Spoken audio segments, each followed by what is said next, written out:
খুব গরম, বাবা রে বাবা, এই গরমে কোথাও ঘুরতে যেতে ইচ্ছা করে না, বাট আমি এখানে আসলে আমার এখানে ওখানে যেতেই হয়। তো ওই দিন গেছিলাম আমরা অনুপমদের বাড়িতে, আমার ভাই, আমি আর কুহু আর পায়েল আগে বেরিয়েছিলাম, তারপরে মা আর ভাই পরে এসেছিল। দেখো কি সুন্দর রাস্তাঘাট, একটু ভেতরের দিকে তো বেশ গ্রাম্য পরিবেশ, খুব সুন্দর লাগে।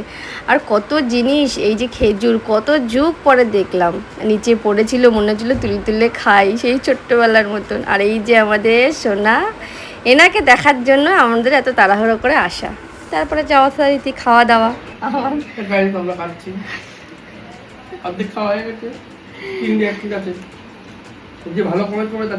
এই আমাদের রাঁধুনি রান্না করেছে আমার ভাই, যে ভালো ভালো কমেন্ট করবে তার জন্য এটা, তার জন্য আমি রেখে দিচ্ছি। কিন্তু চিংড়ি মাছ, আমাকে নিরাশ করো না। কেউ কিছু মাইন্ড করো না, আমার ভাই একটু মজা করতে ভালোবাসে। তো আমরা খাওয়া দাওয়ার পরে বেরিয়ে গেছিলাম ওদের পুরো আশেপাশের জায়গা জমিগুলো দেখতে। কুহু তো ভীষণ মজা পাচ্ছিল, আর প্রথমে তো আসতে চায় না, তারপরে ওর মজার শেষ হয় না। দেখো কত সুন্দর সুন্দর ফুলের গাছ।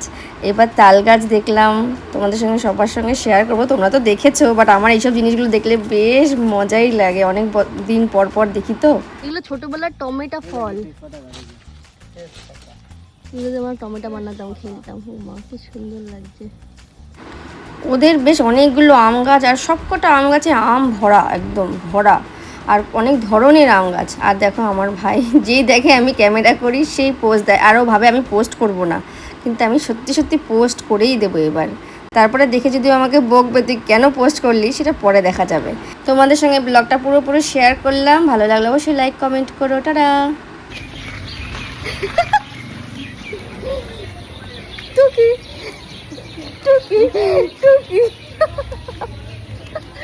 তুই লুকাবি, আমি তো টেনে টেনে খুঁজে বের করবো।